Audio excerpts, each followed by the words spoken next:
arkadaşlar, güneşli bir Samsun günden hepinize merhaba. Kanalıma hoş geldiniz. Bu hafta bir neden videosu çekeceğiz. Geçen hafta çektiğimiz Europa videosu gibi. 2012 model Volkswagen Polo, bildiğiniz gibi yaklaşık 2-3 ay kadar önce almış olduğumuz bir araç. Bu aracı almanız için geçerli 5 adet nedeni kendi gözümüzden sıralayacağız. İlk etapta sayabileceğim en büyük özelliği, benim de en güzel gördüğüm bir özellik, yakıt arkadaşlar. Yakıt konusunda tabiri caizse tam bir yakıt cimrisi bir araç. Gerçekten de Volkswagen grubunda az yakan araç sınıfına yer alıyor. 1.4 atmosferik motor olduğundan dolayı, turbo olmadığından dolayı LPG'li tüketim sağladığı için, LPG'li bu araç. Benzinli veriler üzerinden konuşmayacağım şu an. LPG yakıt tüketimi üzerinden konuşacağım. Kilometre başına kendi ölçtüğümüz veriler üzerinden ilerleyeceğim.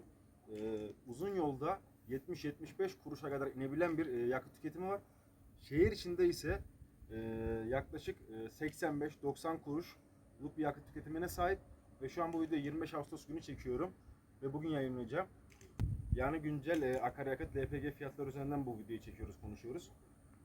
Gerçekten de benim de beğendiğim en güzel özellik ve birinci özelliği yakıt tüketimi diyebiliriz arkadaşlar. Benim beğendiğim, alınabilecek nedenler arasında gösterebileceğim nedeni görünüş arkadaşlar. Gerçekten de kendi segmentinde bir Ford Fiesta'ya baktığımız zaman, Renault Clio'ya baktığımız zaman alınabilecek çok güzel hatchback 5 kapı araçlardan bir tanesi. Zaten Volkswagen'i bilen bilir. Kendine özgü dinamik bir görünümü var. Standart, yıllardır süregelen sabit bir görünümü var. Ve bu da beni cezbeden bir özellik diyebilirim. Yani görünüşü diyebilirim. Bunu ikinci neden olarak sayabiliriz arkadaşlar. Üçüncü neden ise arkadaşlar gerçekten de Volkswagen'in bize sunmuş olduğu malzeme kalitesi. Torpidoya dokunduğumuz zaman şu verdiği yumuşaklık hissi. İnan Renault'ta falan böyle esneklik, yumuşaklık, yani parmağım şu an basıyorum. Resmen içeri göçüyor. Pamuksu bir görünüm var. Malzeme kalitesi gerçekten çok güzel. Bu konuda gerçekten Volkswagen çok başarılı. Bunu da üçüncü neden olarak gösterebiliriz arkadaşlar.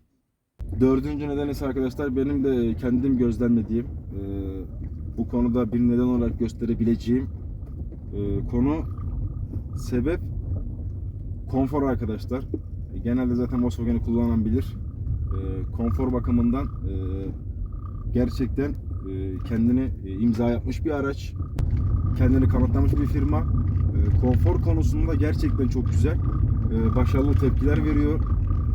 Sürücüsüne çok güzel bir yol tutuş, konfor, sürüş dinlenmesini sağlıyor. Bu konuda Volkswagen'i gerçekten tebrik ediyorum. Çok başarılı bir araç çıkarmış. Zaten Volkswagen'in hemen hemen her araçlarında konfor zaten üst seviyede oluyor. Bunu Volkswagen kullanıcılar da bilir. Beşinci neden ise arkadaşlar yalıtım. 2012 model olmasına rağmen, yani bakmayın biz 2012 şu an yeni geliyor ama en nihayetinde 10 yaşında bir arabaya biniyoruz. Yalıtım konusunda çok başarılı. Uzun yolda vesaire rüzgar sesi filan, trim sesi gerçekten hiç yok. Bu konuda çok başarılı bir araç yalıtım konusunda. Bunu da 5. neden olarak gösterebiliriz. Umarım sizin için keyifli bir video olmuştur. Bu tür videoların devamının gelmesi için kanalımıza abone olup bizlere destek olabilirsiniz arkadaşlar. Hepinize iyi günler.